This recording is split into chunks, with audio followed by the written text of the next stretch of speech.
welcome to the Well. If we haven't had a chance to meet, you did just meet me playing this.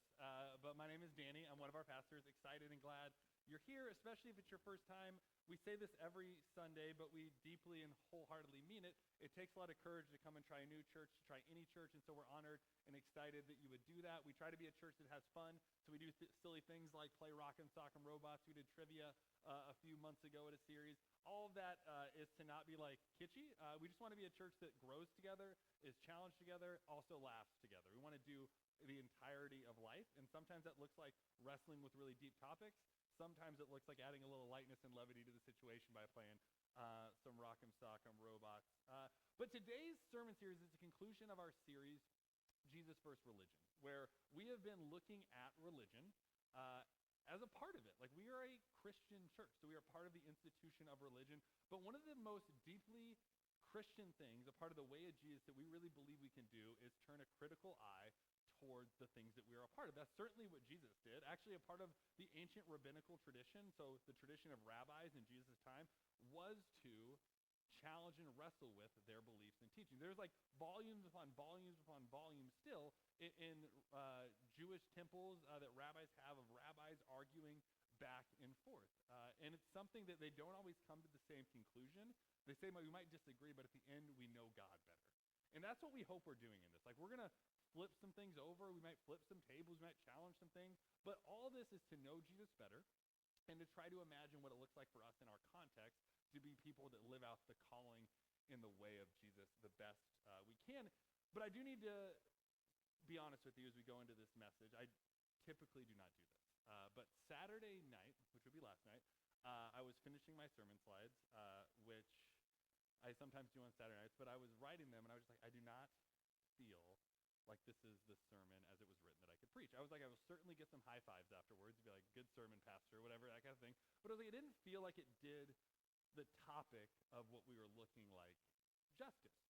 And so I really wrestled with that, and I felt this kind of holy discontent inside of me, like something broke open, or I'm like, you know what? The most faithful thing I can do is not give the polished, clean, tidy, neat sermon that I had written, but really wrestle with the topic, because that's what you guys are doing on a weekly basis. I was just talking with someone on a podcast this week, they were asking about the Well, and I was telling them that, like, since I started preaching every Sunday, specifically at the Well, like, I have had to wrestle with my own beliefs more than I ever have, because as soon as Sunday's over, I start wrestling with what we're going to talk about next week. And so I'm constantly in this cycle of wrestling with my beliefs.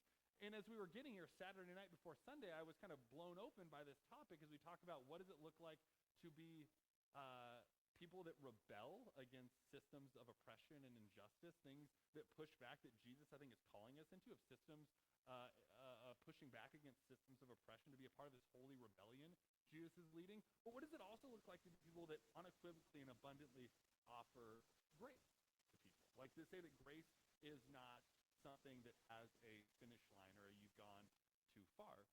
And someone during the first service was asking me, like, I was really expecting this sermon series to be all about, like, condemning Christian nationalism, and this idea that being a Christian nationalist is something that is abhorrent and evil, this idea that to be a Christian is to hold the Bible in one hand and the American flag in the other, and that is what Jesus would have wanted for us. And I would say, like, the ideals of Christian nationalism we don't think are the ideals of Jesus. We want to push back and reject this idea that, like, Jesus has created this sovereign Christian machine nation that's supposed to, like, go and conquer and take over and be imperialist. We've touched on that in different ways throughout the sermon, but I just want to be somewhat clear about that, like, we're not trying to advocate for or condone Christianity. We actually want to push back against it, though you still have a seat at the table. We want you to be a part of this and be invited into this. But JT and I were talking. We were in JT and I have some weird conversations through the week. And one of them was this week, and we were talking to a friend of ours at the gym, and JT was talking about kind of our different approaches for things. And JT said, well, if I see a table of 10 people I know and one Christian nationalist sitting at that table, I see a table of 11 Christian nationalists, meaning that, like, you are complicit with the group of people that are there.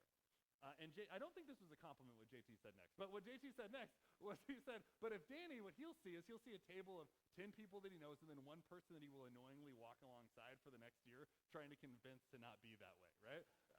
And I think that he meant that as a compliment, but I'm not quite sure. But I think that it's also true to my character. And sometimes I'm like, I wish that I was more like JT, where I really hit hard on some of these things. And I suspect there are times that he's like, man, I wish I was better at creating space for other people. Not to say he's not good at that, but I think we all wrestle with that tension, right? Of like, where do we say we want to push back against sin and brokenness and injustice, wherever we find it, things that are not of the way of Jesus?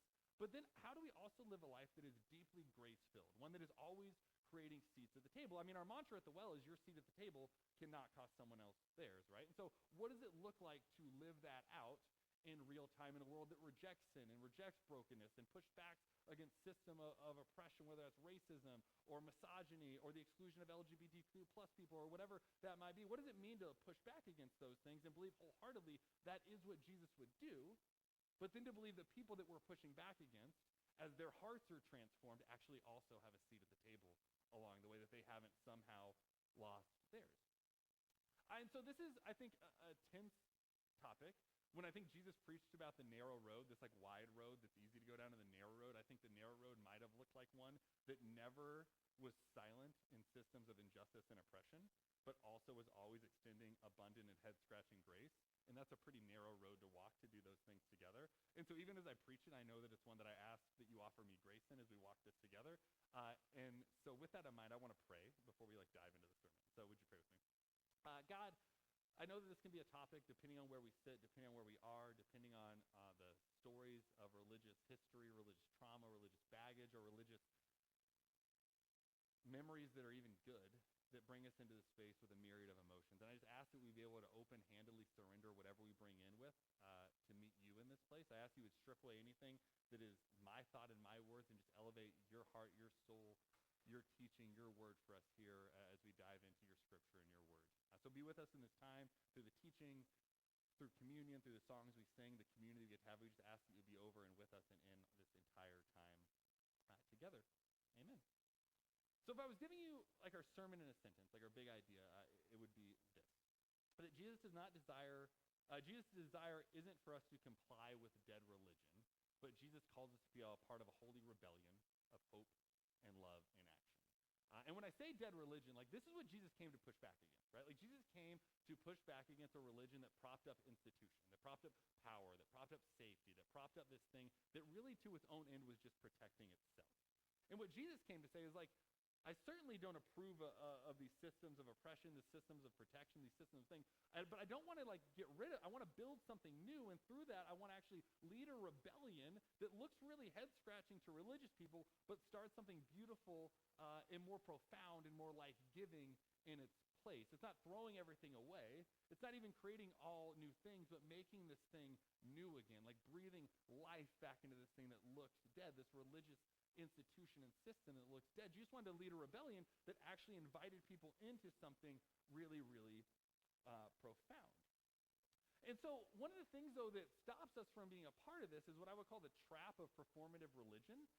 It can often prevent us from being a part of this rebellion and this revolution that Jesus is trying to lead in us individually and corporately. I would also, like, if I was going to phrase it as not performative religion, I might call it like religious complicity, where we're like complicit with like bad beliefs and bad doctrine or exclusion because we're afraid we'll lose our seat at the table if we don't do those things. Like you've maybe been in those situations before. Like you walk into the space and like you walk in the door immediately like, hey, would you sign this doctrinal statement real quick so you can have your seat at the table?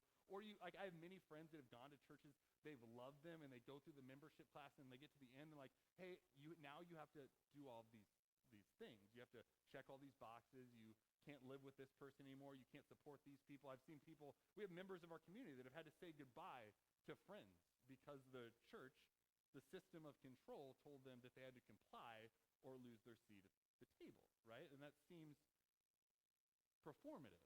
That seems complicit with something that is not actually what Jesus would have challenged us to be a part of.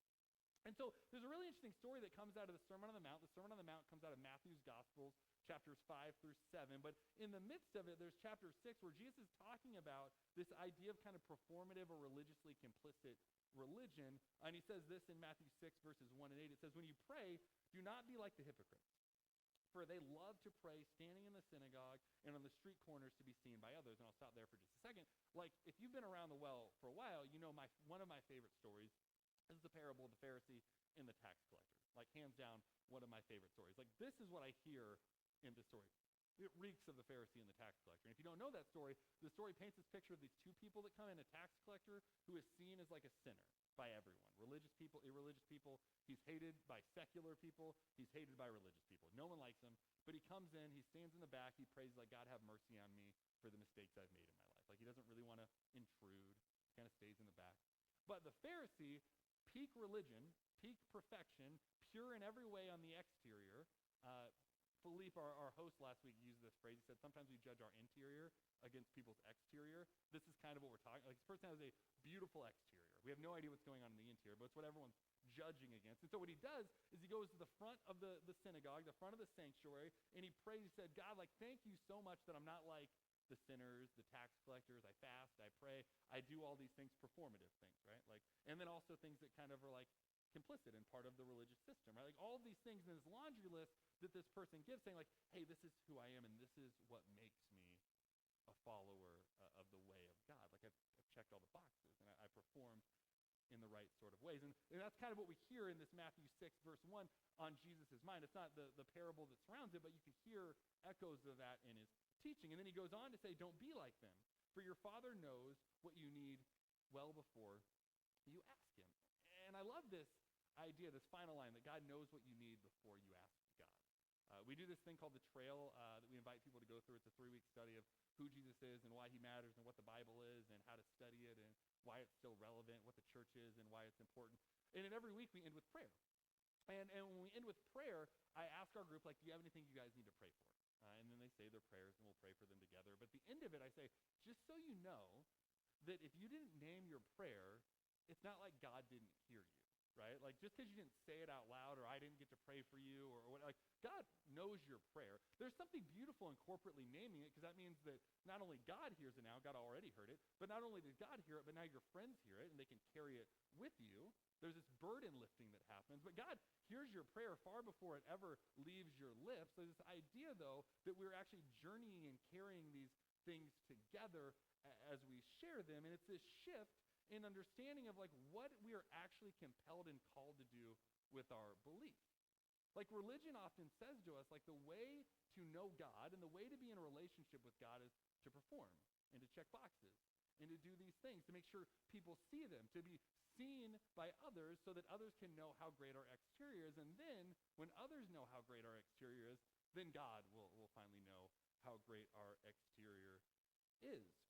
In this passage in Matthew, he doesn't just talk about the Pharisee, he also talks about this idea of the babbling pagans who pray filled with, like, poetic words but empty repetition. If I was going to, like, make a modern comparison to this, this is like a Twitter social justice warrior that's, like, saying, like, I've done all these things, but they, like, never once helped anyone in need, but they're like, they tweet all these things that are, like, kind of like social justice oriented, but you've never seen them in any, like, protests or anything like, you know what I mean? Does that make sense what I'm trying to say? Like, and that's a little bit of what he's talking about. These people that, like, care about social things and they talk about it, like, talk a big game, but they don't live it. And then on the other side, these people that live a big game, but their hearts are, like, completely broken on the inside, and the reason that they're going about him. And he paints this juxtaposition of these two different people that go about these things, neither of them truly transformed by the way of Jesus. But compliant religion, or performative religion, tells us that our seat at the table, our worth, our spirituality is completely tied to our performance. If you've gone to church this week, that's one point, right? There's like a scoreboard when you're at this, one point. And maybe you prayed with someone. If you go to Catholic church, right, like I did my confession this week, and I had communion, or maybe I didn't fight with my spouse or my friends. Like, there's a checklist, right? Or read my Bible, and, like, then, like, man, I feel really good about my spirituality and my faith. That's like what compliant religion often asks of us. But Jesus wasn't really interested in any of that, and we see that in the way that he lived and ordered his life. He was far less interested in ritual, and he's far more interested in intimacy. Like, he wants to get to know people. He wants to be in a relationship with people. He wants to be a part of their life, and the highs and the lows, the good, the bad, the ugly, and the indifferent. He wants to be a part of every form and factor of your life. Like, the ritual wasn't what was most important. It was like the intimate connection in relationship with our God. And I would say again that God is not interested in us impressing God, but he does invite us to trust him. Like, Jesus is not interested in being impressed. Jesus is not interested in us, like, prettying ourselves up in our actions and our So certainly, like, I think Jesus would compel us to maybe live in certain ways and have like preferences on that. But being impressed is not one of those things that Jesus is really interested in. But he does invite us to trust and follow him in what we do in the way that we live. And I think religion, this whole series has kind of done this like comparison. Religion says, Jesus says, like religion often says like follow the rules and then you'll be safe. Like you build a wall of protection of rule following, like in the exterior. Who really knows what's happening inside those walls? But build the exterior and then you'll be safe. Jesus is like, I already know you. I already love you. You're already safe. Like, you're already with me. Like, all these things. And, like, I hope that you transform your life. I hope your life looks different than the sin and the brokenness and the division of this world. But don't get it twisted. What actually draws you closer to me? It is intimacy. It's not performance. It's relationship. It's not perfection. And I asked myself in prayer this whole week, even before I blew up my sermon, I was praying this in my prayer every single night. I was like, God, like, am I living a religious experience? Is my faith performative, or is my faith practiced with purpose? I ask myself that every night before I went to bed. Like, am I performing, or am I practicing with purpose? And that's not to be a challenge for you or an indictment to you, but I would ask you, like, think about that. Like, is my faith one that makes me feel more like I'm here to perform, or is it one that is practicing with purpose, believing that Jesus has something to say for me, certainly, but Jesus has something to say to the other person around me, like in the way that I live and practice my faith in my life with purpose. But Jesus, again, he wasn't like necessarily interested in like tearing everything down. Like I'm a big fan of the things Jesus tore down. I often preach and talk about those. And sometimes we'll skip over, like, but he also rebuilt things, right? Like he wanted to tear down dead religion, but he wanted to rebuild out of the same broken pieces something more beautiful in its place. And Jesus actually confronts the religious people and the things that he's tearing down in this really interesting story that comes out of the Gospel of Luke. He's at this dinner party with the religious elite, these Pharisees. And he paints this really interesting picture of a cup that is clean on the outside but dirty on the inside. And he says this to them in Luke chapter 11. He says, you clean the outside of the cup and the dish, of your cup and your dish, like your presentation. But on the inside, you're full of greed, you're full of wickedness, and you neglect justice, and you neglect the love of God. Think about like what they fill their cup up with, like saying like what would make your cup like beautiful, would make your cup full is a cup full of compassion and justice and love and grace, but you have filled it with greed, you filled it with wickedness, you filled it with religiosity, you filled it with these things that are not actually what Jesus would have advocated for. And in the course of this teaching, he goes on to give these things that are, he would call like the 6 woes. Kind of like challenges of what he's saying, like, don't be like this, like, woe is you who lives like this. And if you know the Sermon on the Mount, he starts with, like, the blessed are you. He gives these blessed statements. Well, these are kind of the woe statements. He says, like, woe are you that has performative or legalistic religion. He talks about, like, the tithe, these big things, but, like, they're not really, like, helping anyone. They're not really living in this way. This performative legalist, this status-driven faith, the hidden hypocrite, the burden bringers, the prophetic pretenders, people, like, talk a big game but don't really, like, do much with it, right? And then the people that are knowledgeable gatekeepers, that like their goal is to keep the doors as closed as possible. And I think that's a pretty profound one for him to end on, especially as the way that Jesus continually talks about the doors and the gates being blown wide open. But what's really interesting in this story, like he's talking about ritual purity, right? And he goes up to this dinner party and like everyone's washing feet. It's this group of Pharisees, these religiously clean and elite people, and they're sitting there and they have dirty feet. But the dirty feet wasn't really the issue. Like cleaning feet and like washing feet was a part of ritual purity. And so Jesus is like, I'm not doing it. And he wasn't trying to be a jerk. He wasn't like, you have funky feet, I don't want to touch them. He's like, I'm not going to do this because I think you're misunderstanding why we do this in general. And as I was reading this and this kind of pushback Jesus had against ritual purity and the role of it, immediately the parable of the Good Samaritan came to my mind. And maybe you've never heard the parable of the Good Samaritan, but it paints this picture of this guy that's walking from Jerusalem to Jericho, this Jewish man, and he's walking and he falls into the hands of robbers. He's beaten, he's left half dead. And the story tells is that a priest and a Levite, religious people, a part of this Jewish man's community, walk by and are unfazed and unmoved. They walk and they go from point A to point B, Jerusalem to Jericho, unmoved. Actually, somewhat moved. It says they pass to the other side of the road. So they're moved to like distance themselves from the person in pain, right? They give as much distance as they can. But the person that stops is a Samaritan man, their sworn enemy. Jews and Samaritans did not like each other. In the story, the way we read it now, sometimes we read it like it's an indictment on us to be the Samaritan, right? Like, and it certainly has that challenge. Like, be the Samaritan, help your enemy, help the person you don't love. It never says that the Samaritan and this Jewish man ever become friends, but they help people, right? There's certainly a challenge in there. The bigger challenge is how do we not act like the Pharisee and the Levite, the priest and the Levite, who see this person and who are so inconvenienced that they pass over to the other side of the road and they leave this person still needing and on the side. And the reason that they pass and the reason it's connected to the story of the dirty cup on the inside but clean on the outside is that the thing that prevented them from stopping, and Jesus' audience would have understood this, was ritual purity. They would have lost an entire day of work, an entire day of community. They would have had to stop and go back to the outskirts of town to go through a ritual cleaning process. They would have to go down to what's called a mikvah. They would have had to go in and do this 3 times to become spiritually clean, and then go back out and then walk back the journey that took several days that they would have had to do. Huge inconvenience, right? And so Jesus, he's maybe telling us to be like the Samaritan, but the audience listening heard, don't be like the religious people. That is what they heard. They did not hear, be like the Samaritan. They were certainly challenged by their biggest enemy being the person that presented the greatest level of help, but they were challenged by saying, oh my gosh, our religion is rigid. It's exclusionary. It's image-based. It's something that's about us and not about justice, not about grace, not about love, not about compassion. And Jesus' words in that moment would have been deeply scandalous to the people that were listening. Like, we talk a lot about like the reckless or the scandalous things that Jesus, this would have been one of the most scandalous things that Jesus said, because he was pushing back and critiquing in public not only the religious hypocrisy, but he was trying to flip the script on what it actually meant to be people that embodied God's challenge and God's promise. And no longer was he saying that it was about checking boxes or being these things and these practices. It was about how we lived our life, and more importantly, how that life interacted with the community around us. Here, Jesus' greatest commandment, and they're like, love the Lord your God with all your heart, soul, mind, and strength, but also do what?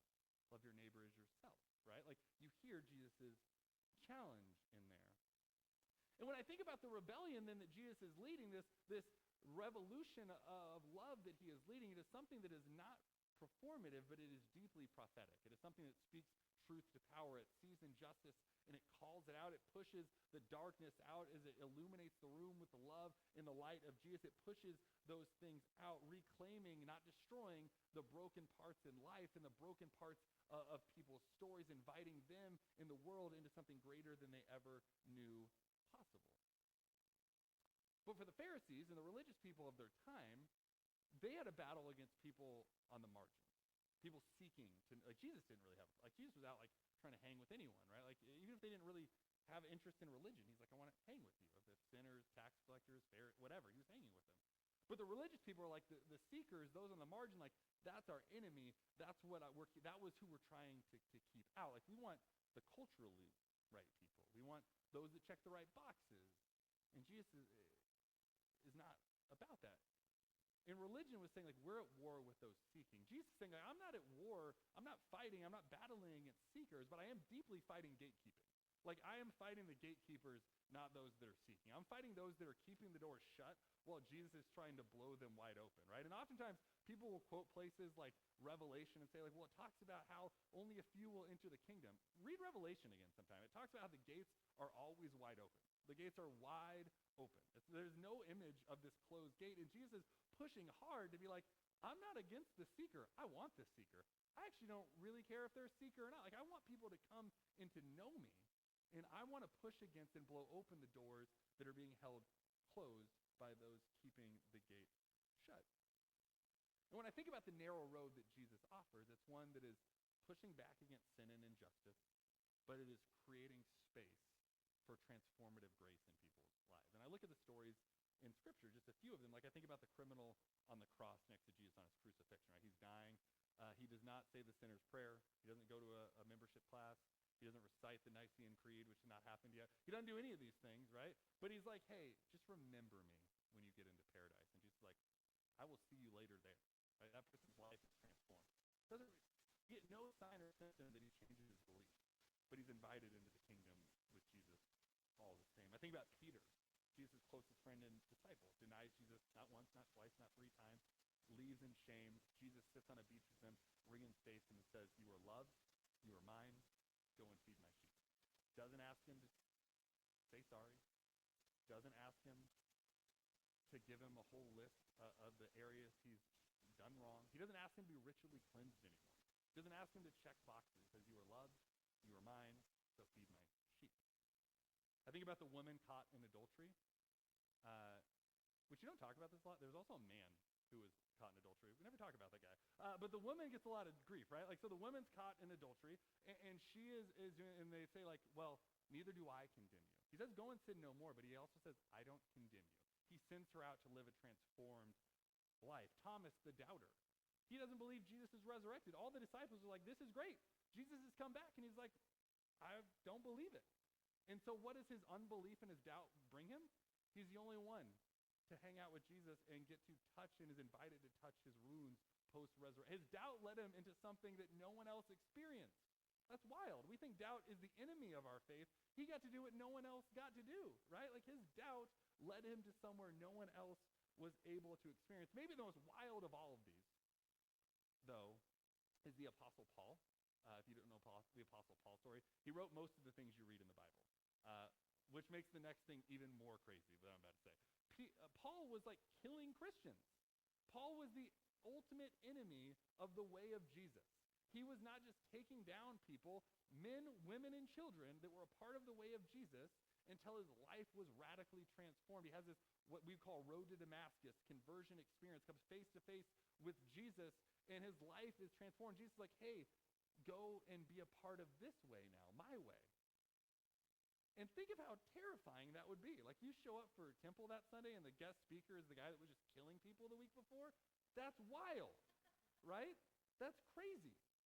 But that's what Jesus' love that says no to injustice. He did not say, Paul, keep living the life you lived. He did not co-sign the sins and the brokenness and the destruction and the murder of Christians up to that point. Didn't approve of any of it. He condemned it unequivocally. But he also gave him a seat at the table. And not only a seat, he had the seat at the table. He has led the movement that we are a part of, the greatest sign of Jesus' pushback against evil and also the redemptive power that he holds for not just Paul, not just Thomas, not just Peter, not just the guy on the cross, not just for the woman and adult, but for all of us. Like our stories are not left unwritten. Like they are being lived and written as we are living them out now. Jesus did not exclude and excuse sin. He also didn't cancel people for their sin. Jesus did not say what you're doing is right, but he also said, I can't wait to transform your heart to see what true abundant life actually looks like. And this is what happens when I rewrite my sermons. They go very long, so I promise you this is my last point.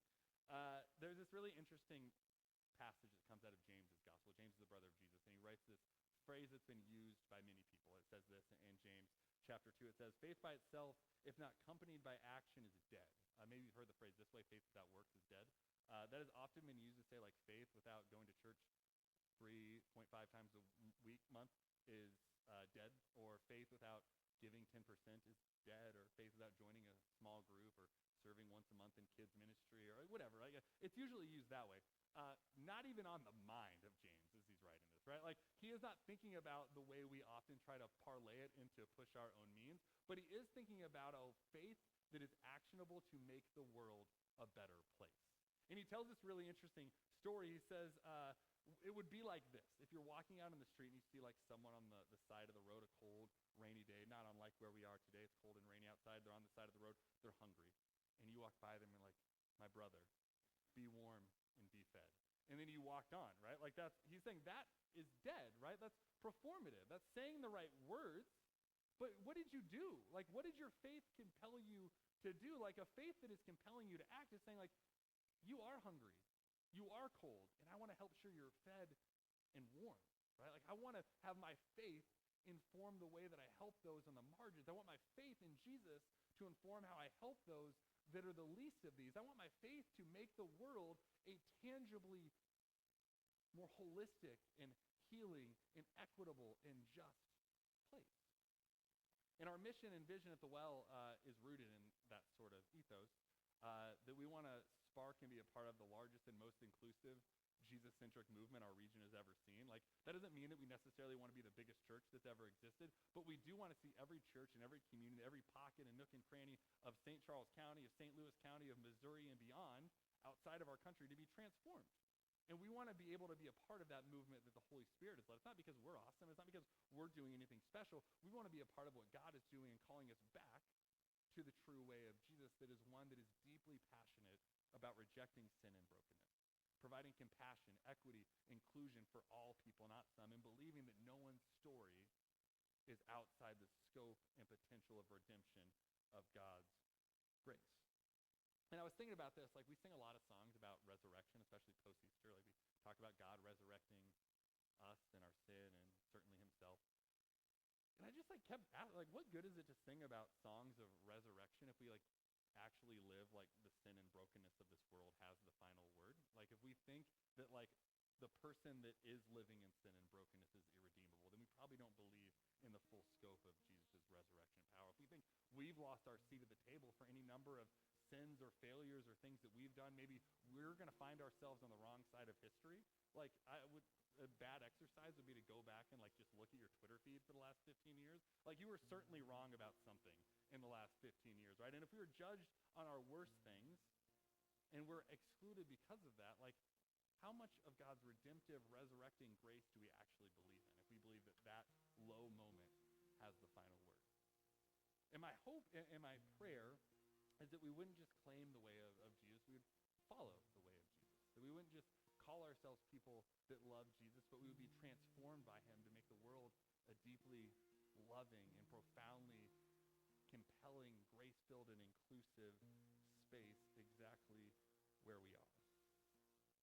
So I'll say this, and end with this, taking James' words and shifting them a little bit. I would say a faith that doesn't create hope everywhere it goes is likely complicit religion dressed up in religious clothes. If we're walking around and our religion is one that looks more like sin and division and brokenness, that it's not creating more hope wherever we go, that it might just be dressed up religion. It might just be our complicity that looks really neat. It's a clean cup on the outside, but it's wickedness and greed on the inside. And I'll tell you this, that is an indictment to me. You can take or leave that however you want. I said this to someone, again, I am constantly wrestling with my beliefs week to week. Sunday ends and I'm already writing another sermon. And so I'm always in real time wrestling. So any challenge I give you is one that I've given myself. And this has been my challenge this whole week, is to ask myself, how am I creating hope? How have I been complicit with systems and structures of brokenness and sin that look really religious but are actually broken, that are actually evil? Things that we need to reject and say no to. How am I actually creating hope? And my hope and my challenge is you would wrestle with and ask those same questions as well. And ask, are we complying or are we following the rebellion that Jesus started and is leading in our lives today? Are we trying to look the part?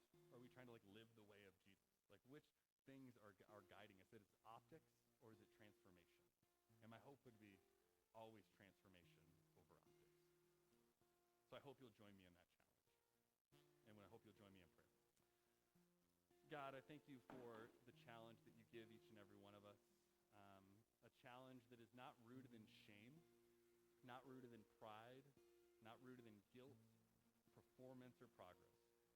A challenge that is rooted in the promise that you give us that sin and brokenness does not have the final word.